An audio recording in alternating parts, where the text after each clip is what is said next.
Still in Gotham. And well, actually, right now it's daylight, so it's not technically Gotham. I'm still TK. Yeah. You trying to figure that one out?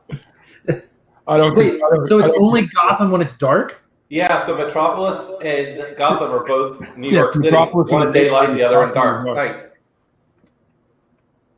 Yeah. Yeah. Wait a minute, man. Uh-oh. Man, we're going to have a conversation about our for a while. I think we just... Wheels came off the cart on you. Yeah. They're adjacent, but they're not the same city. No, they're the same city. Yes. Hold on a second. Fuck this shit. Google that shit. Google it. I am. And I have the ability to insert the link into the session. So I find... Perfect. Now we've done it. Yep. Hey, man. See what I mean? This is why I'm not going to bother putting the descriptions in anymore. Bro, all you people I hope we're going to talk about this life in tech. Now we're off on a... Thanks, man. This is why we can't have nice things. All right. So, and I'll quote, Metropolis and Gotham City are both often, not always, considered to be representations of New York City. So it would actually make sense for them to be in the same general area. And then keep reading, because it says one is at day and the other one's at night. Hold on, man. Hold on. No, that's not the right link. There's the link. We created a monster now. He's got all these controls of this thing now. Oh, boy. Just read the title. Metropolis, Gotham are twin cities in Batman v Superman, the greatest comic book movie of all time to date, but have not always been that way. That's revisionist history. So that's like, which canon do you want to believe? Yeah, right. Oh my God, how did we start with that? I don't know. I don't know. So if you go, like a comic book character guy or anything. My reference for Batman is the original one with Adam West.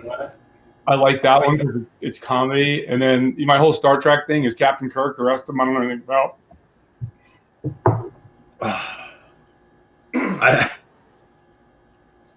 So I can't put anything in. If you not that it's a great source, but if you get right to the Wikipedia one by Frank Miller, it says that's where it comes from. It's got to be true. It's on Wikipedia. Yeah. Well, you just got to look at the follow up link to it. Speaking of Wikipedia, hold on, man. I got a mustache hair in my mouth. We're all over the place today. This is not a good start to a Saturday. I'll tell you what, though, man. Totally, we're really organized and everything. Today, we're like, wow. See, and that's kind of how this goes. Either the technology gives me problems, but the conversation ends up being fantastic, like on point, very deep and meaningful, or the technology's on point, and then we just wander and make jokes for an hour. Every day we go do that, right? Yeah. all the same. So, well, why don't you take the lead, Dan, since you've been absent for like a month? A month? Has it been that? No, it hasn't when been your a month, greatness is not around, it feels like an eternity. It's true. It's hard. I had a rough week this week having to play golf for work, and they're not the best of golfers. Wow. Yeah, I thought people in the financial services world were supposed to be good golfers, like on par with doctors and lawyers. Well, it's not true. I think that general paradigm of take Wednesdays off and go golfing or whatever, I think that's somewhat anachronistic now. Yeah, I would agree. It's there's not. This is why golf in general is just hurting as a hobby. It's just too expensive. Right. The average person's not going to go spend, $70 to play 18 holes. Right. You're not going to get good at it. Here in the area, and it's wherever there's a large population of military. The military in general invests a lot of its what they call it MWR, morale, welfare, and recreation money. They spend a lot of that in golf courses. The air station has 36 holes. The main naval base has 36 holes. Everybody's got some measure of golf, and it's become a big sport. And I used to play a lot before I had kids, but I haven't played. I remember it used to be $11 to walk. And so you could get out there and you would do that. But let's get this. I'm going to wrestle this back into some technology piece. So 25, 30 years ago, and even a little bit longer, it wasn't anything for law offices, bankers, everything to shut down early on Wednesdays or Fridays, and that prompted that culture. So they had the time to do it, right? Because they were making money. They were profitable, and they felt that, hey, I can do this and still keep within whatever my business model is.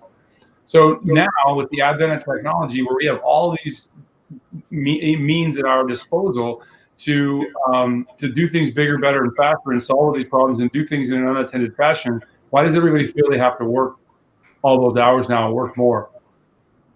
Yeah, well, I think that's a good question. I mean, I was thinking about something related to this.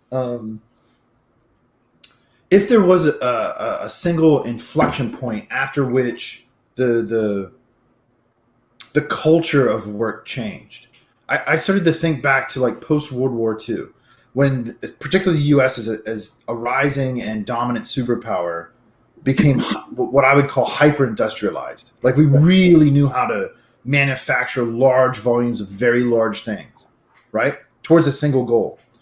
And with the advent of digital technology, it's like the same thing didn't happen. And so you got these voids of time created, right? Like let's say a 4-day work week instead of a 5-day work week, or even hours per day, right? 12 instead of 8 seems to be pretty common. And we filled it with just more work, but it's almost like empty work. It's not real productive work if you look at the research, right? I think it's a really good question. Why don't we go back to it? I mean, there was just a news story yesterday, wasn't there? Or this week about should we go to a 4-day work week? And I don't mean 4 12s. I mean 4 8s. And call it a team building mental health day or whatever. People still conflate number of hours worked as someone that is more productive. Yeah, it's the old adage that says, wealthy people work for results, poor people work for time. Right. So my old vice president of IT at XM Radio said that if you have to consistently work 50 or more hours in a week, then you're either incompetent or you're understaffed. Right. I agree with that totally. All right. And this is why startups, this is why people end up working 68 hours a week, because in a lot of ways they're hyper competent, right? But they don't have any money. It's like, who are you? I'm the CEO. I'm the VP. I'm also the janitor. I make sure the office supplies are stacked, and I buy pizza for everybody on Thursday. Yeah, they become understaffed, right? Because a startup company doesn't have the resources. But when I look back at it, and I'm not. It's my opinion of this. When I look back at post World War II, when we really went berserk as an industrial nation, I think there were two things at play. One, we had an incredibly large number of adult men come back feeling really good about what they had done as far as victory, and creating in them a sense of all things are possible from large despair on the battlefield when things are really bad, right? And from the time we entered World War II till the time it was over, the change in we would show up and we were barely hanging on against some of these adversaries to where we were stomping the world's enemies, right? And when they came back, we had a sense of great accomplishment, and more importantly, that we can win no matter what. And so it put people to work in a sense. They were very predisposed to not accept losing, because losing in the previous 5 years had dire consequences. And we went about being post-World War victors in the right way. We went and rebuilt Europe. We went and we rebuilt Germany, or Japan, right? And so we were using our industrial might in the Marshall Plan, for example, for what people said was good. Up into the early 60s, we did the Berlin airlift. There's no way. So you get into this point where everybody was predisposed to win. The world had a great view of the U.S. Right? We were the world's liberators. Right? We weren't the world's occupiers. And it was made in the USA was a platinum standard for quality. Right. Now we can argue in the 60s and say how that started to slide, right? But I think when you start talking about post World War II industrialization, that's where it was. I mean, if you look at like the guy, he was the CEO of Sony. At the time, he was just a Japanese businessman, but he ended up being the CEO of Sony. And in the 50s, he came to America because he was looking how he could get access to the American market for electronics. And he was sitting out at a restaurant one night, and it was a Asian restaurant, and somebody brought a drink with one of the little umbrellas in it. And he said, the business people he was with, all people that were in the electronics industry at the time, they just said they thought that's what Japan made. And so one of his motivations to put Japan on the map as an electronics manufacturer was solely to rid the world of that paradigm that we make little drink umbrellas. Right. And and then you should go now to where we've entered this renaissance of people thinking, hey, we've got all these tools at our disposal, but yet we want to see people at desks doing things we don't. And I think in a lot of ways, it's very hard for them to quantify success, right? And what does it look like when if you're there, I can see you there, right? And they still equate time with production, right? Well, like the movie, that guy, he goes in and he says, yeah, I show up, I sit around, space out. He goes, well, what do you mean you space out? Oh, look at my computer. It looks like I'm working, but I'm basically just zoning out, staring at my computer for an hour, right? Because the leadership is not putting them on a glide slope to success. Well, right, because the measurement associated with success is man hours spent on task, not did you get the desired result or not, independent of what it took to get it done. Right. And that's a leadership conundrum, right? It's like, how do I on a daily basis ensure that I'm making success the target, not work the target? Yeah, right. What are our goals? How do I properly articulate them? And have I given you the freedom as a leader to express your vision of my delegation of the authority to go get that done? Well, and so I'll give you a poignant example, because there's an interesting twist on this too, I think, and I want to get your guys' feedback on this. So at the last school I was at, they tried to have a new, let's say, management rule whereby you had to be in your office at your desk, nowhere else, for 8 hours, unless you were in a class, because that's where you're supposed to be, okay? That's a little, let's say, draconian and an overreaching. At High Point, the rule is you need to be on campus for 5 hours minimum, including your class time. And the spirit of it, I think, is the same, but the articulation and the implementation of it is vastly different. At the last place, you had to be. How much time do you think you spend a day on campus because the rules to you seem to make sense? You probably spend more than 5 hours a day on campus, right? Oh yeah, easily, because it's a boundary within which you're free, as opposed to the prior implementation or trial was you're going into your jail cell, is what it felt like. Like you're going to be here, we don't care what you do, but you're trapped in this little box. Whereas now how many degree programs does High Point have? I don't know off the top of my head, man. How many did your previous university have? Wow. Right. I mean, like actual ones with students in them, a fraction. I mean, right. Well, the irony is that your previous was generally thought of as a technology school. Everything they did was around some type of technology. There was not the English major at that place. It was technology. And so the irony to me is that as a technology school, instead of the premise of being available to the students, it was, I need to isolate you to a particular location.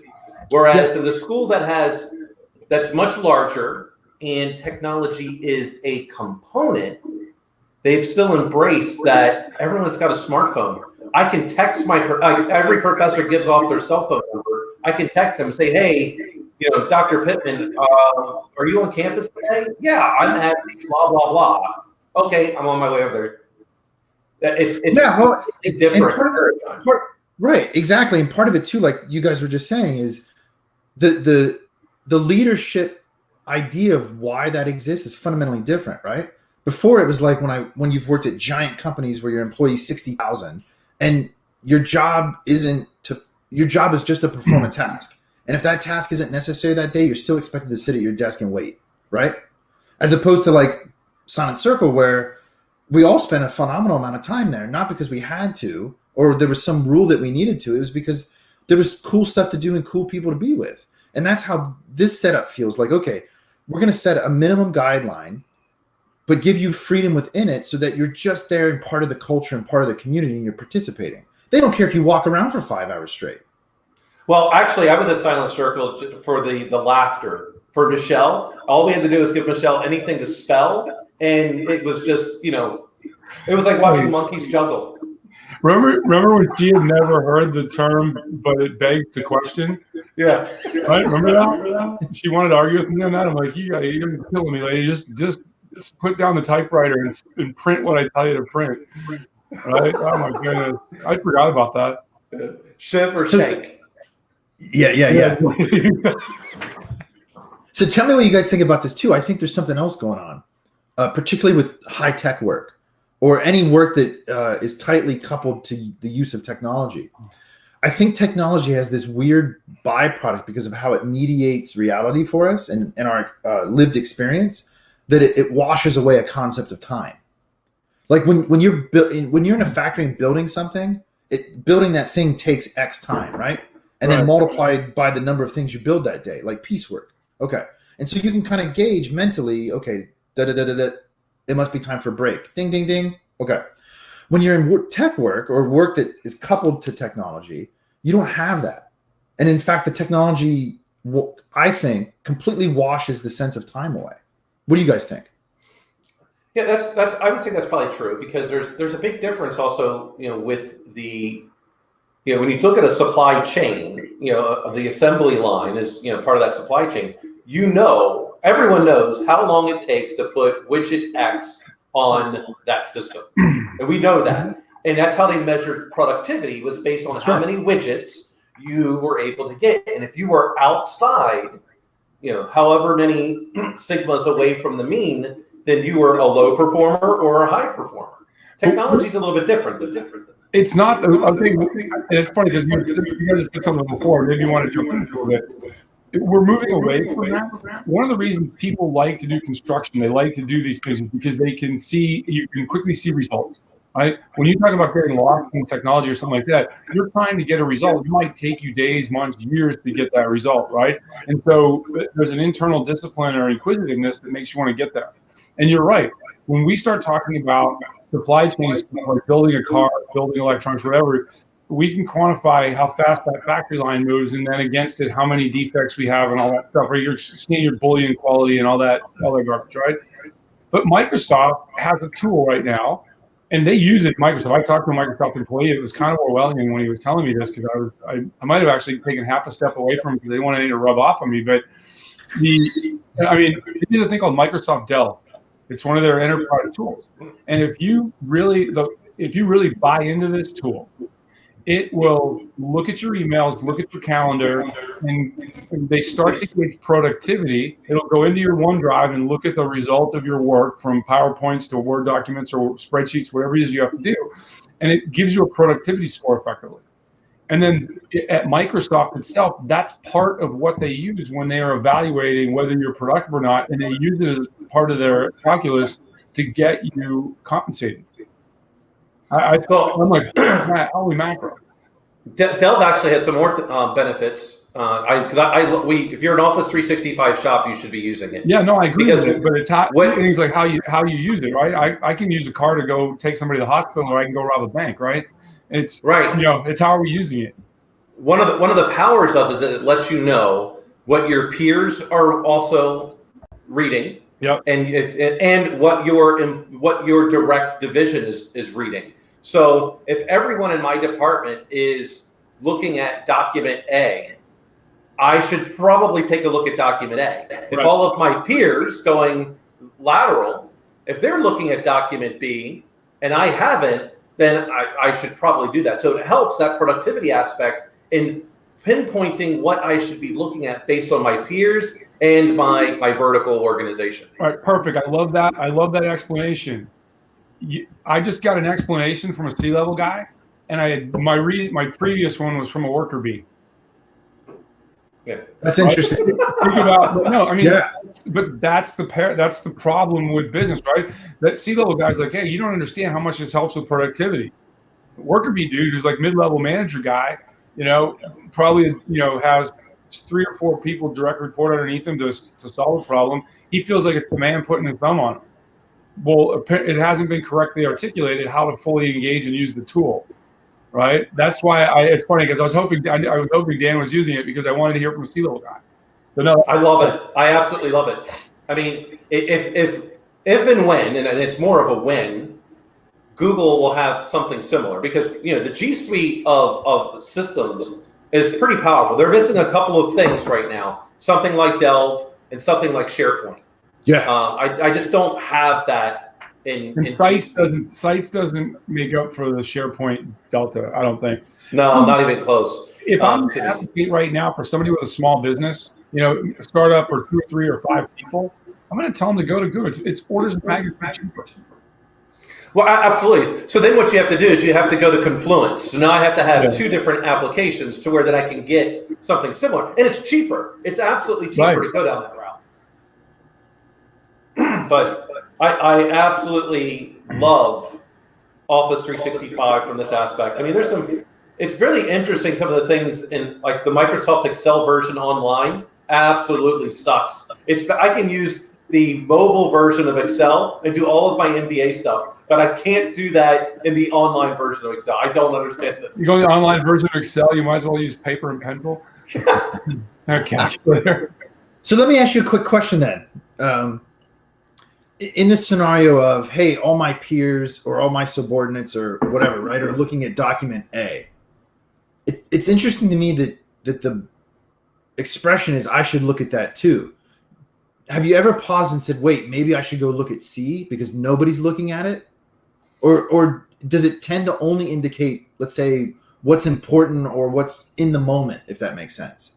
So, there's an aspect of, for me, looking at it doesn't mean it's the right thing, which is also a reason why I do a look at it. Because they may not be looking at the right thing. But that also helps me course correct my organization, in the horizontal, or rather in this case, the vertical measure. If they're not looking at the right thing, then I can course correct very quickly. Especially like, hey, you're looking at an old document. Like, why does that even exist? Oh, why does that exist? Because they don't realize that when you're working in OneDrive or SharePoint, you don't have to click save a copy. It's automatically saving. So they save a copy, and now they're in the complete wrong thing. They're no longer in the document of record. Or my peers going across similar things. But it allows me well, you're reading that article. Well, why didn't you read this one? Because there's a counterpoint. So it gets back to that leadership aspect of, to me, asking the one question first, is it the right thing? And 2, if it's not, how do I get them back to where I need them to be in a leadership role? Interesting. Actually, it's funny.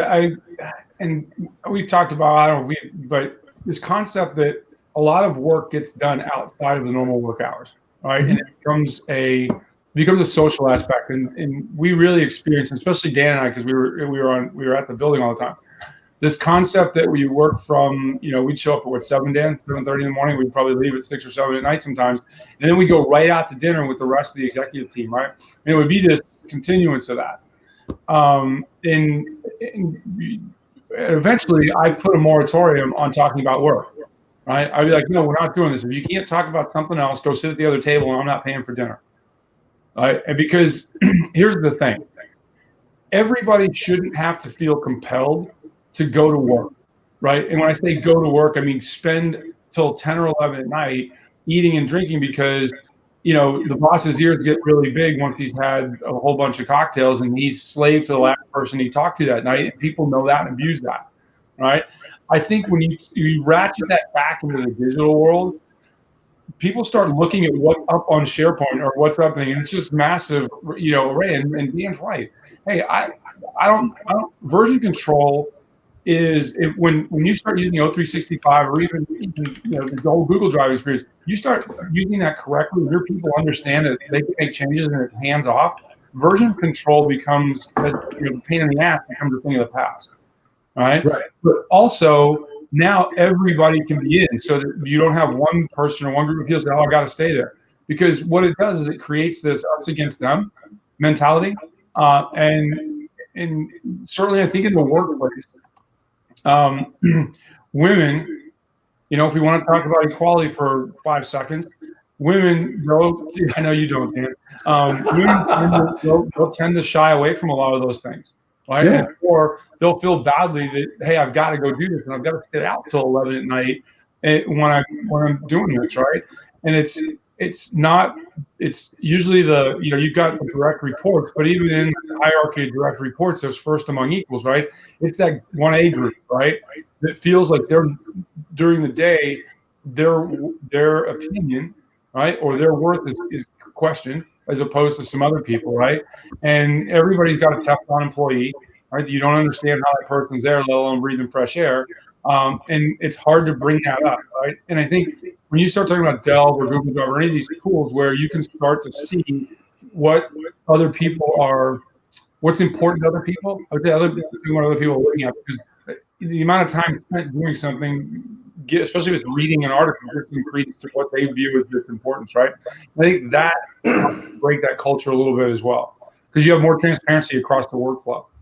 Well, no, exactly. I think that's it's the transparency, because at least from my view, as this relates to me being in academia, right? Because now there's some overlap. That transparency vertically allows us as individuals, because as individuals, we're almost our own executives, if that makes sense. Right. Well, it should be. Yeah, right. It just the nature of the position is that way. It allows us to connect dots for each other. Like, here's an example. Right. One of the things I love about this department, although it's taking me a little bit of time to adjust to this cultural difference for myself, is how hands-on everybody is. Like, we are constantly 100% together. If we're not in class, everybody's together. And so it's a lot of like close proximity, which I'm not used to, but I'm starting to like it because I had it in the past and I loved it. And so we know what the vision is for the next 2-3 years in terms of new degrees and adding classes and this and that. And because you have this high frequency contact, I went to a meeting yesterday for a committee I got elected to, that I'm the only one from the department. And it's basically political scientists that do like old school phone polling. And they archive this data and nobody's like really doing anything with it. Okay. And so I said to myself, hey, self, I'm here as a computer scientist. What are we good at? Not talking to people necessarily, but I can crunch some data like it's nobody's business. And we're going to have a degree maybe that does this and so forth and so on. And so you can go out into the world and bring back things for your little tribe or your little group that otherwise wouldn't have been able to connect it if you didn't have this transparency, or, maybe what Delve kind of looks at as hotspots, right? Or high frequency contact of objects. But now as an educator, you're starting to act like a business. You have to work across cross-functional groups to meet a goal, right? And your goal is ultimately to have the most well-educated student at the end of that 4 years that goes out in the world as a great representative, as a graduate of that institution, right? And especially when you start saying, hey, we're going to take social sciences. I mean, what's a bigger field right now than data science, where you're taking inputs from social sciences and turning it out? So what's the new 21st century degree that goes along with that? Well, you're actually representing what is going on in industry, right? The head of the technology department is my main role is no longer directly technology. I have to be a cross-functional organization to be able to talk business. It doesn't matter if I'm talking to the CFO, the chief marketing officer, strategy, sales. I have to be able to talk across all of those, because then I have to take it back and to be able to deliver something that's going to enable them. And that's exactly what you're doing now. They have a political science problem that is really able to be at least give them answers to questions through data science. Yeah. Right. Well, like last week, TK, you and I were talking about this idea I had about going out to boutique businesses and essentially taking pieces of their real workload and giving them the students to do. Right. This is something I really want to do, but I know in the back of my head it's something I need to practice. Like, how do I go out into the world to a real business that's not part of me or my tribe and convince them to do that? Well, here's the dean of the political science department, or the chair. He's essentially a CEO of his little fiefdom. So that's how I approached it, man. I'll go in there and practice my little spiel, and I'll see what works and what doesn't. And it, like, the safety net's huge, because so what if he blows me off? I'll just go to the next department. Right. And this is one of those things where, so when you talk about some of these small businesses, so I'll give a shout out to this little company, that the way I call it little, it's called Solver.com. I was asking you about it not too long ago. Yeah. It's for five. So instead of going to Tableau, which is huge, right? Big companies need something like that. But Microsoft Excel, with this plugin from Solver, it's about $5,000. It gives you machine learning. It gives you the ability to do neural networks at a smaller thing. So small companies can utilize machine learning as long as they know how to use Microsoft Excel. Right. And that's a much easier thing to do. I mean, it's literally, like, my mind is blown as to how powerful this little $5,000 plugin is. And companies can really benefit. Now, there's an aspect for, for those out there, look, machine learning and AI are just really, to me, tools that help us humans make better decisions. It's not necessarily to let it go off and just be. You're not trying to remand thinkery to a machine. Right. Exactly. I mean, if people go, oh, I'm just going to let the AI do it. Well, I got machine learning. No, that's just to help me better parse 60 million lines of data. I can't do that in a short time period. But I think about this. I love this little program. Dan, we've talked about this before. As a CIO, you sit at the confluence of business and technology, right? And it's when we talk about, like, board meetings, like, you don't bring somebody from the technology into the boardroom to explain the maturity model or anything like that.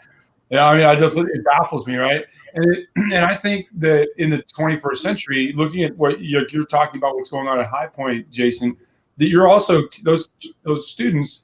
They're going to learn how to work in cross-functional teams, because how many, like, on the University of Massachusetts campus, the main campus in Amherst, there's like 30-some thousand students, plus or minus, and they're broken up into quadrants. You either live in Southwest, Southeast, Northeast, and engineers are in one corner, social scientists are in another corner, liberal arts majors are in another corner, and help us if you've got to walk across campus, you might bang into one of those, right? Right. But I also think that we do work in a world where technology has allowed us to come in and have that confluence of information, and getting the translators, right, of both, right. I think the CIO, that's why CIOs, like, getting there and being productive and staying there is very hard, because you should have an advanced degree in computer science or information assurance. You should have an MBA. Why? Because you have to be able to. You have to have the two sides of me theory. I have to be able to go, okay, technology department, here's why we're going to do this, and then business department, here's why I need the money, and be able to put it in the context of the bigger flow, right? And I think, whereas you saw, like, in the mid 2000s for a while, there was this, Harvard Business School did this thing where, like, the rise of the chief marketing officer and CEO, right? Because what were you doing? You were getting a lot of really mission-specific CEOs that weren't good articulators of the vision of their company. So they're like, hey, let's go get themselves a good CMO. Whereas now I think you're going to start to have rise of the CIO, because with really where Dan's at right now, where you've got an advanced technology degree and you've got a business degree, that you now can, with any kind of remote personality, you can get in front and lead and both be the external voice and the internal visionary.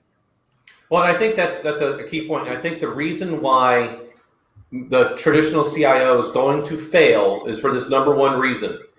Companies want innovation, and innovation is not technology. Technology can be a result of innovation.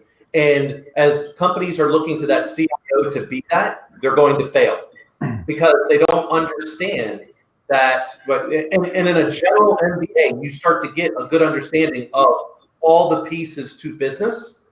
And when you put technology on top of that, you're able to be a contributor to innovation. But I'm having to teach people that innovation, and with almost everything, it's got to start with the people. There you You've go. got to get them to be thinkers and not just doers. And Yeah. and where that should normally be what was a traditional HR function, HR has become more about people management. And are they hitting all of the I's, the T's? They check all the boxes. Do I have diversity and inclusion? And things like that, and not about creating a culture of innovation. And the CIO, if they're going to truly rise, they need to really figure out how to be a leader amongst the leaders of departments and be able to bring forth a culture of thinkers. And that is where a lot of them are going to fail. HR for me right now is, and it's they're turning into a byproduct of the environment. Is like in the when we talk, you see anybody talk about the policing, right, in big cities and whatever, their big thing is community policing, getting people back out amongst the people that they're there to protect and serve, right? Well, I think the problem with most police departments in the U.S.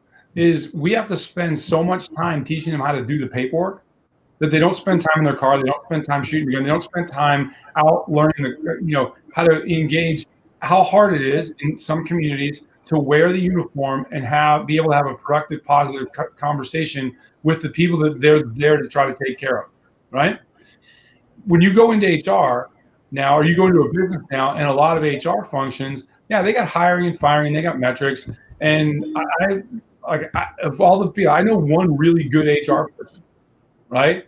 Because Brandy, she gets the nuance of, hey, we got to be here, we got to have some sense of dignity and decorum, but let's not do it from I'm going to write you up. Let's do it from getting the people that are in leadership roles to act like adults and be a good example, right?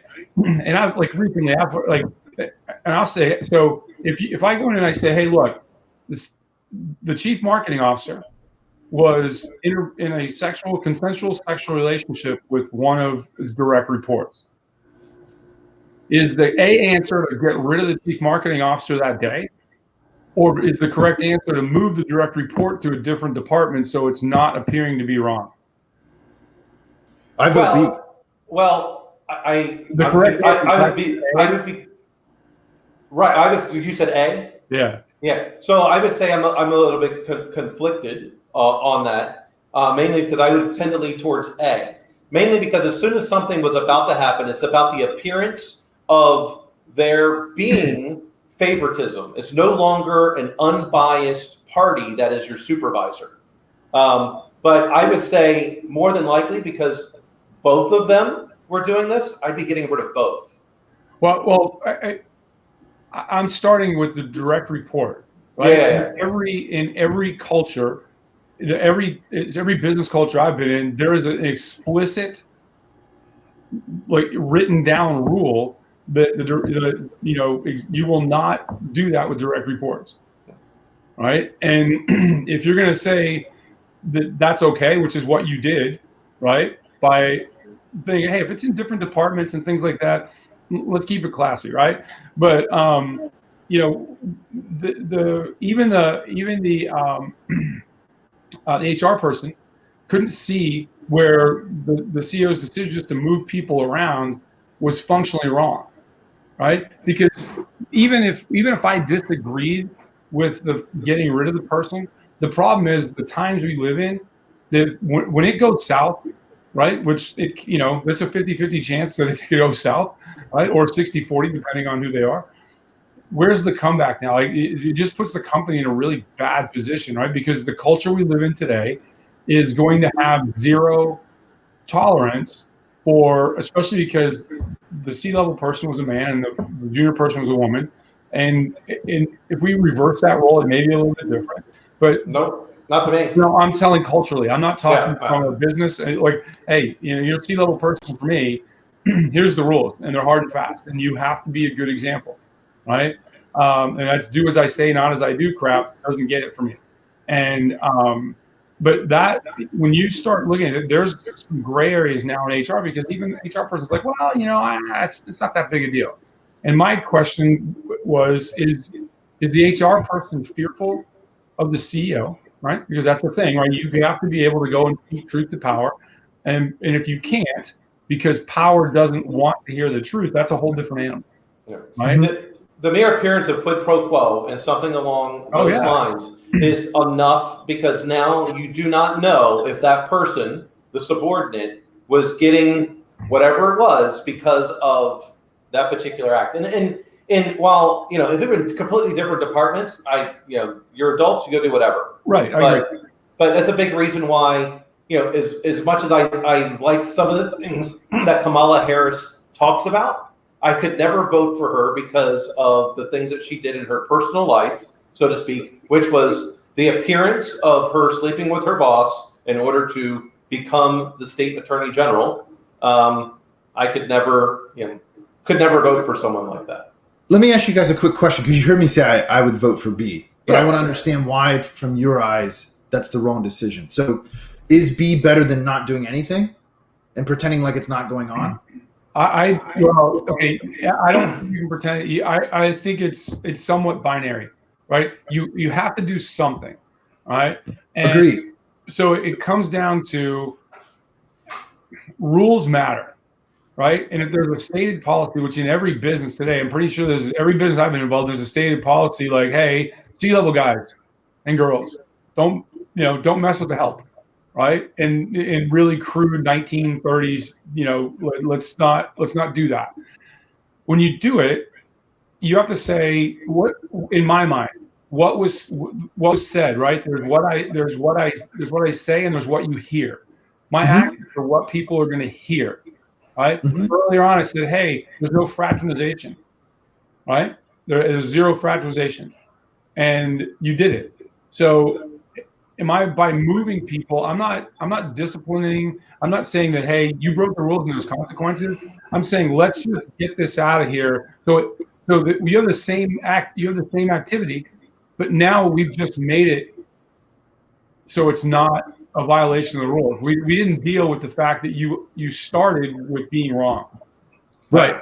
You've just moved wrong. I've moved the problem around, and more importantly, if everybody in the company knows it, then when when I was in the military, whatever, it was like, hey, it's the worst thing you want to hear from people is, hey, well, when this happened, he was allowed to do that. Why am I not allowed to do that?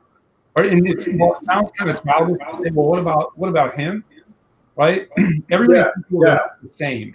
And at some point, you have to apply the rules, especially at the top, because in most organizations, we go and we find the junior man that did something wrong, and we make an example of that person, right? Whereas the true example is, I'm going to go after the head. I mean, the Navy's famous for this, even if it's not right. Hey, if you're out in a ship and something happens, and the CEO of the ship is sleeping, when he gets up, he's getting fired if something bad happened, because he did not, in the rules, he didn't train his people right, and so then he'll get fired for loss of confidence in his ability to lead, right? And so they always start cutting the head off, right? I mean, the fish rots from the head down. Right. Well, what the statement says to me in the 21st century is you've accepted, or we've actually, let me put it this way. We've imposed, and I'm going to use the Navy terms for this because I like them, special trust and confidence in your ability to look after this warship, airplane, but more importantly, all these people, right? Because I do believe that the thing that separates greatness in any organization, whether it's military, a tech company, a law firm, or whatever, is the people, right? And so your task as a leader is to get the most out of those people and take care of them while they're in your charge, right? And how that manifests itself. And so they say, hey, look, if the ship runs aground, right, because that's usually when it happens, right? We always joke if a ship touches something green on a map, that you're going to go, we're going to have to go get our best lights together. There's going to be a change of command, right? And rightfully so, right? Because it all comes back to, hey, how was that guy that was navigating that ship at 2 a.m? If you knew you were going to be close to land, why weren't you as the skipper out of bed and standing on the ship, standing on the bridge, right? Because there's times when I can go home at night and there's a second and third shift there. If I've got a second and third shift there and I'm the leader, who have I delegated the authority to to act in a sane manner. That's like It doesn't remove your accountability.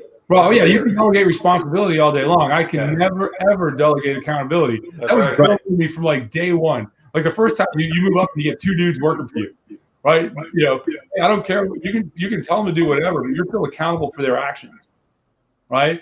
In this case where we're talking about a gross violation of the rule, I think the easiest one to do is to just say, hey, you know, C-level person X is having an inappropriate relationship with non-C-level direct report Y, right? Because it's a cut and dry thing. It's like, don't do it, right? And when you do that, the reaction of the leader is going to drive the culture. Now you've opened the door to allow chaos. You're right. Well, rules are fungible. Right. Well, you know what I hadn't considered, and thank you for explaining that I just thought of while we were talking about this. By moving the person, not only are you just moving the problem, not addressing the problem, but you're actually opening up another pathway for manipulation of power. Yes. Right? So now, if I'm a subordinate, I could engage in a relationship to get myself moved, right? And at the same time, if I'm the C-level person, I can, for lack of a better term, seduce that situation such that I can manipulate people in and out of departments, right? And that's undesirable apart from the actual relationship contact. I stand corrected. Right. It has nothing. I mean, the relationship, their personal feelings towards each other are nothing to do with it. Right. It is I'm trying to be a leader and have an organization that's highly functional. And if C-level person X is dating subordinate Y, and there's 5 other people that are direct reports to that person, and people know that they're having a relationship, now you've compromised my integrity trained to you, and you know, that API kit of integrity that you have between somebody, that when I walk in and say, hey boss, here's how it's going today, and here's why, that they believe that I'm telling the truth, right? And on the flip side of that, I believe that in going out and in trusting them with information, they're going to be a good steward of the information. But when people start getting picked to do projects and stuff like that, that's when the emotional train starts to roll out of town, because we know you already have an inappropriate relationship with one person that you're, you know, as opposed to the other 4 or 5 people in the department. Right. And so there's no longer that. I'm not a big user of the word fair. I don't think life needs to be fair. I think it needs to be equitable. And you start to lose the equity in that. Mm-hmm. Well, and maybe we'll finish with this thought. And this goes back to something I think, TK, you and I were talking about a couple sessions ago when Dan was somewhere. I don't know where. Michigan. Probably Michigan. Isn't this what makes the United States Constitution one of the greatest rules documents of all time? Is not only that it has very clearly defined rules, but it was also very carefully crafted such to have a rule as to how to update all the other rules. Right.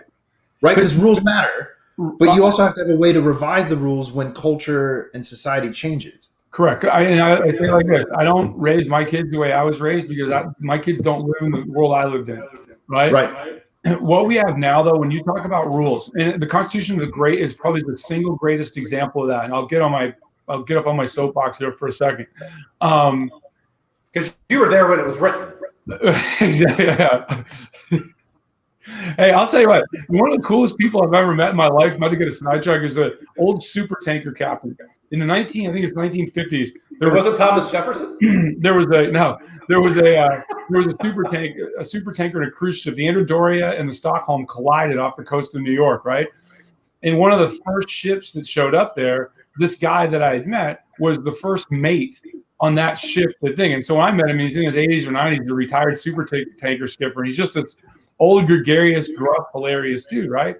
And one of the guys we were with said to him one day, we're out.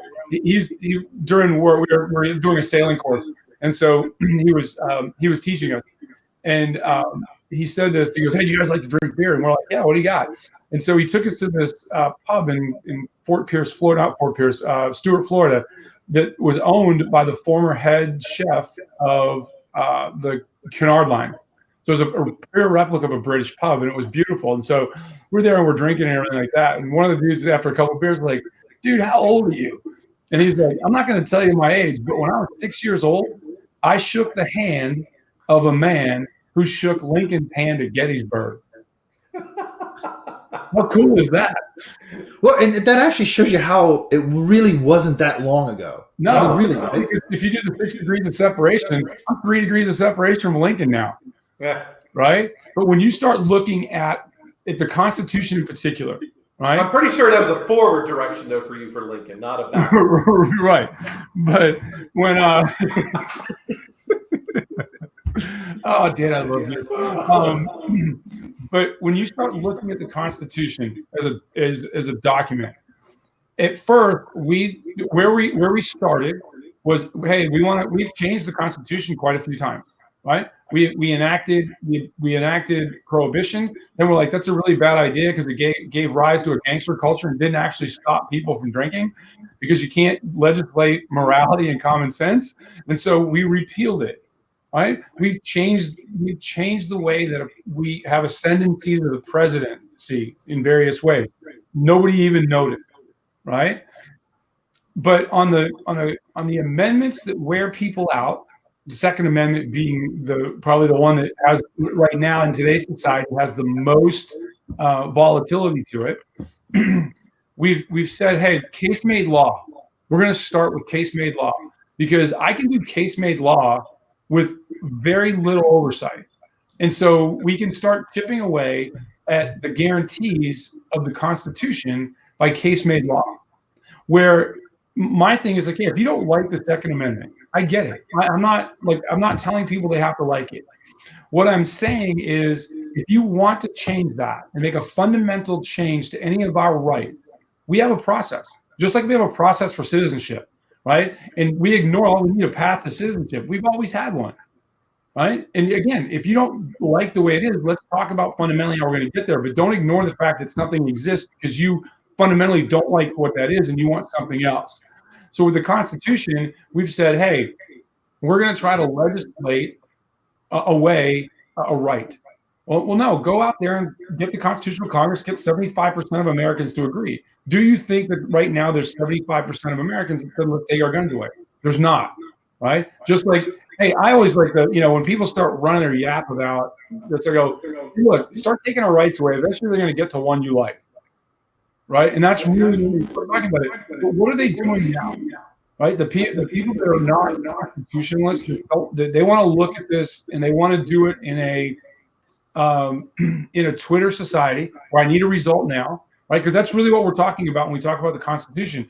Like, do we want to take the time and effort to keep the pillars of what we've done in effect to make decisions that are lasting and they're not in the heat of the moment, right? That's where we're at. So it's become problematic to make big systemic changes in the moment because of the way the Constitution was written, which I think the three of us agree on, it was really forward thinking. So what do we now do? We start to attack the framers, right? Don't hate. Yeah. Don't hate. Well, yeah, because if I can make the root be evil, right, then it's a fruit from the poisonous tree, right? Is that we said? And I'll tell people all the time. I said, hey, okay, if you want to get rid of the Second Amendment, I'm going to take the Fourth. And everybody's like, I'm lost. All right, cool. So you're functionally illiterate to how our government works. And I go, we're just going to start quartering troops in your house at a whim. They're going to show up. They're going to roll their shit out on the floor, and they're going to get to stay there, and you got to feed them. Right. But to my British friends, I lived there for a while. They're like, okay, tell us about the Bill of Rights and the amendments to the Constitution. I said, if you look at them, especially the first 10, they're all about, we're not going to have the crown we're not going to have a kingdom again. And it's a freedom of the press. The king said you couldn't print stuff, right? And the right to bear arms. None of this right to bear arms is about hunting. Right? It never has been, right? In leading up to World War II, Hitler came around with new shiny guns for every German to protect the homeland. And he said, I'll be back with the ammunition. Well, those new gun barrels were like Aren't they still waiting for the ammo? Yeah. They were like 4.756382 millimeters. Right. They never intended to make any ammunition. So it was a subtle way to disarm a society. right? And I'm not talking, this isn't about guns, but when you start saying, hey, how do I make changes to a system while not perfect, right, is where it is. And I think really the biggest problem right now is we don't teach kids civics, we teach them social studies. And if you say, here's functionally how the government works, a perfectly valid opinion for a student is like, that's effed up. Sure. Right? But at least be exposed to it. Right? Whereas now it's about, hey, what's the result that I can get? And I mean, the Senate was meant to be this deliberative body. That's why they were elected for 6 years. If you don't like your potholes, go get yourself a new congressman. If you don't like your foreign policy, go get yourself a new senator. Now the 24-hour news cycle on social media, I got to put a microphone in some dude's face. And we say that our representatives, now this is the function of our actions as the citizenry, are supposed to be conversant on everything. Over 40 senators have never sent or received an email on their own. And yet we want to have that group of people weigh in and sign or vote on legislation for privacy, cybersecurity, and everything else. Well, and real quick, at the same time, don't ever change your mind based on fact-based evidence. Right, because with new evidence goes, but I mean, Jason, you've said this a lot. You like to use this term quite a bit. We stand on the shoulders of giants. Mm-hmm. Right. And I look back because I love the history of how the United States formed. And here's George Washington as the supreme leader of the military, and then becomes president. And he says, I am now going to retire because it is time for someone else. He said, I do not want to be king. This is not the way it's supposed to be. Someone else needs to come. What happened to where we are today, to where it's all about me, instead of it's all about us? Well, and I think this is the even funnier part. So in the 1940s and 30s and 40s, we had Franklin Delano Roosevelt. We can argue whether he's a great guy or not. At one point, it just got to be like, hey, this guy's been elected now to be the president for 16 years. And in the latter half of his presidency, he did things like want to change the number of Supreme Court justices so he could pack the court. Right? They throw in things like that, right? Well, what did Congress do? Now, we also constitutionally have to address the fact that the executive branch is by design, the weakest branch of government, right? The legislative branch is designed to protect the majority. The judicial branch is designed to protect the minority, and the executive branch is designed to govern from the bully pulpit of the presidency, all right? That's part of the genius of the way we do this, right? And we're not a democracy. We're a representative republic for a lot of really good reasons, right? Well, now Congress acted swiftly to say that much power cannot be concentrated with that one person, one individual for so many years. So we enacted term limits. But then when you go to the Congress and say, hey, by the way, the same rules should apply to you, they're like, well, no, we need experience. In order to do this job, you need experience. Well, I think there's congressmen out there like Congressman Yoder from, I think, the Kansas 3rd, Kansas 2nd or Kansas 3rd. I think he's got some undergrad degree in something tech, and he's a lawyer. And he put forward amazing legislation on privacy. And there's been an act 3 years in a row that essentially now it's down to a voice vote, right? So it's a unanimous vote in the House, and it goes to the Senate and dies. Because none of the senators really understand what they're voting for. Because their average age is, well gone by, right? Mm-hmm. And they're very junior to you. Well, they are. But then when we start calling them our leaders, they're not. They're our representatives, right? And so we, over the years, was like, our leaders in Washington. They're not our leaders. Everybody's our representative. And the minute that we get back to that paradigm, we can start talking about the republic again and not saying we're a democracy. Right? Because leaders want a democracy because they want that one. They want to be able to go out and go, hey, I'm going to wow the crowd. I'm going to excite the crowd, get everybody to vote for me, and then now I'm in. Right? Mm-hmm. Whereas a republic would say, hey, we want to have some restraints on mob rule. Right? Because that is literally what was designed into the Constitution was the way the Electoral College works in particular is to guard against mob rule, right? But again, we come back to the Constitution.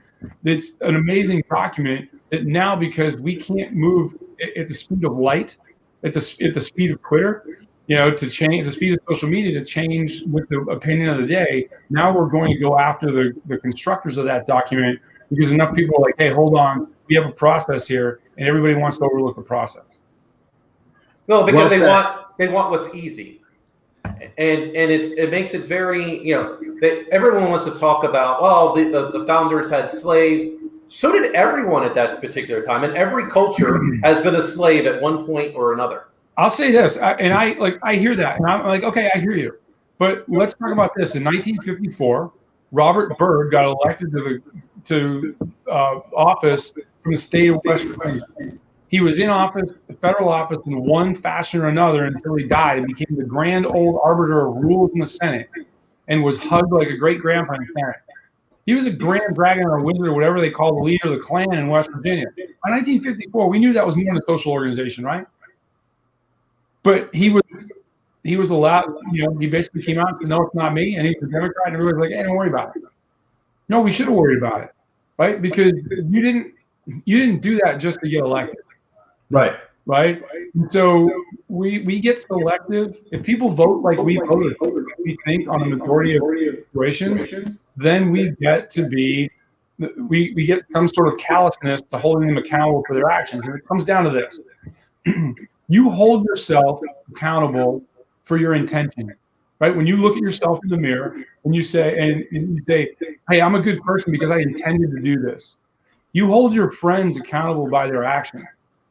And you hold your enemies, or the people you don't like, accountable by their mistakes, right? That's where we're at in society today. We immediately look at somebody that thinks differently than us about a subject and go, I'm going to judge them solely by their mistakes, right? Do you want to be judged on your worst day ever? No, Right. You want to be judged on 3 days ago or something like this half the time, right? Because we're all works in progress and we're trying. Social media and where we're at now, and especially when it comes to politics, really plays out in that manner. Right, and you do get mob rule. Oh, this guy said this in, comedian. The comedian said something off color in 1995, right? And where he can't host a special show now. Look at, could we make Blazing Saddles today? Right. No. Right? No. But why was that? Again, when you have a problem with people, right? What do we tell leaders? Like, when there's a problem in the organization, what do? You get everybody in the room, you get it out there, you have transparency, and you solve the problem. So what do we have if you say, hey, we've got racial problems, we've got, social problems, everything. What do we do now? We separate everybody. We don't allow anybody to come in the middle of the room and talk about it honestly. And comedy is one of the great ways to highlight what the true problems are, because we can do it in a way that doesn't make people so uncomfortable. But again, great change has always been preceded by what? Great discomfort. Yep. Of course. Right. Of course. And that right now, we don't want discomfort, but we want change. So what do you get at the end of that? I mean, that's where my head's at with all this. Yeah. Well, and with everything, because of how much people judge, I always just go back to let those without sin cast the first stone. Right? Yeah. I mean, I have zero rocks in that bag then. Yeah. Right. and right. If people want to be judged on what they're doing right now, they could have had a bad day. I mean, it happens all the time. Yeah. There's none of us that have not made bad decisions. Right. So did you learn from it, or are you going to keep making the same mistakes? Hey, I mean, you can't go out and touch kids. Like, let's start out right after that. I think we can all agree on that, right? Yeah. Let's just walk back from there with degrees of heinous behavior, right? But for most part, I think most people make mistakes in life, or most people think, because they couldn't imagine a bad outcome, right? Because if you're doing stuff, if you say I'm going to go do that, if you can imagine an adverse outcome, you're going to start that internal clock of risk mitigation to get a different outcome. So right. I think start with the fact that I don't think their intent was to really screw that up that badly. How do we get there, right? And I mean, my dad had a guy. He was a senior manager, at least, maybe a general manager in General Electric. He got fired from General Electric after 25 years for walking out with a roll of toilet paper. All right. And he basically, his excuse or his reason was he was using it to blow his nose. It just ended up in his bag. And they're like, yeah, we don't care. Right. Because they had a culture of 100,000 employees or whatever they had. they had to apply the rules almost in a draconian fashion because there were so many people you couldn't watch. Right. Don't be the guy walking out with toilet paper because you just couldn't. Because out of snotty nose. Right. Understand the culture that you're in and work within those norms sometimes, and push from the inside out to change the paradigm or open that circle of knowledge and understanding up. I agree. That's why Jason is still part of the Pirate Party, and he's looking to unify the Carolinas into the grand unified territory of Carolina. Well, we need to do that with the Virginias. Well, we'll do that with the Virginias too, and the Dakotas. Well, when I was in North Dakota, they were talking about it's like up here. It goes, well, it's not it's not as warm as South Dakota, and I'm like, man, it's got to be really cold if South Dakota becomes your definition of warm. Right. Well, just think, you're effectively comparing Maine to Florida. Yeah. We're like, you know what I mean? Right, exactly. Yeah. I'm freezing to death. I'm going to go to South Dakota. But we can make this very simple. If we combine the Carolinas, combine the Dakotas, and combine the Virginias, it makes it easy to bring Canada in. You see the pathway. I tell you what, I think as I grew up in Boston and you go to hockey games, they play both anthems. And so I've always loved the Canadian national anthem. And then because the Toronto Raptors were in the NBA finals this year, go look it up. The first game, whoever sang the American national anthem, I was like, wow, my goodness, what are you doing? And the Canadian tenors came out and they killed it. They absolutely killed it. I got to make, oh yeah. My home and native land, true patriotism. Sorry, I got out. And no, Dan, I wasn't there when they wrote it. You might have. Well, that's because you were here in the United States at that time. I mean, it's a big difference. Yeah, you can only write one great document in a century. Yeah, I was doing spell check. You guys know the funny thing about it, there's like 9 or 11 spelling mistakes in the Declaration of Independence. It's how they catch most forgers. Yeah, that's true. It's a lot. There's a really strong corollary between that and spam email. Yeah. I know a dude. I know a guy who has one of the original copies of the Declaration of Independence. He has Delaware's copy. He owns it. He bought it at an auction, and he thought he was getting a good deal. And then he realized, and he's a wealthy dude, right? He has his own jet and everything like that. So I don't feel sorry for him, right? But he has. It's got to be stored and presented to the public in a certain way in his home. It can't have any direct sunlight. And when the National Archives needs to do maintenance on it, because that's a document that you can possess, but you have to pay for the maintenance if you possess it. That when they want to come in, they don't fly coach, and they come in and they occupy your home for the time that they're going to do their stuff to put it back and keep it there. And he's like, he goes, I pay more annually for the upkeep on this thing than I do. The thing goes, but I would sell everything I had to possess this because this is America. Oh yeah. Right? I'm not a big, you guys know me, I'm not a big stuff guy. I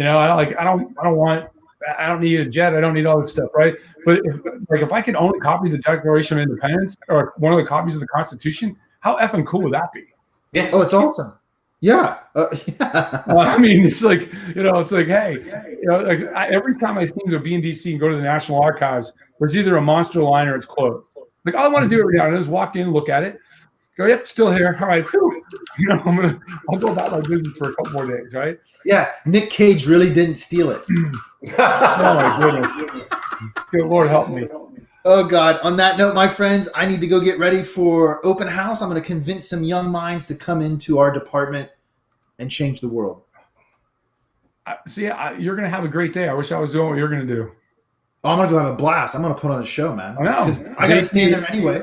I signed up for it.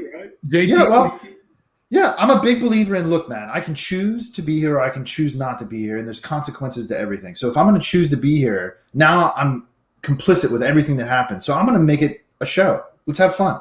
Right. As well. You're either helping it get better or you're allowing it to die. Yeah. Right? Either we're all going to laugh or everybody's going to laugh at me. Get your purple Speedo on with your suspenders and your swim fins, or flippers, as friends might call them, which drives me apoplectic. But get down and stand around. You get a lot of people who go and hang out. Hey, man. Hey, and do your Captain Morgan pose while in your purple pirate Speedos. Who doesn't?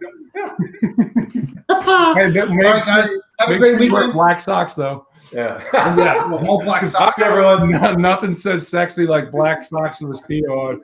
like half rolled down. No, all the way up, mid calf. Come on now, get the full fashion statement going, my friend. You got it. All right. Peace, everyone. Yep. Bye. Take care. Cheers.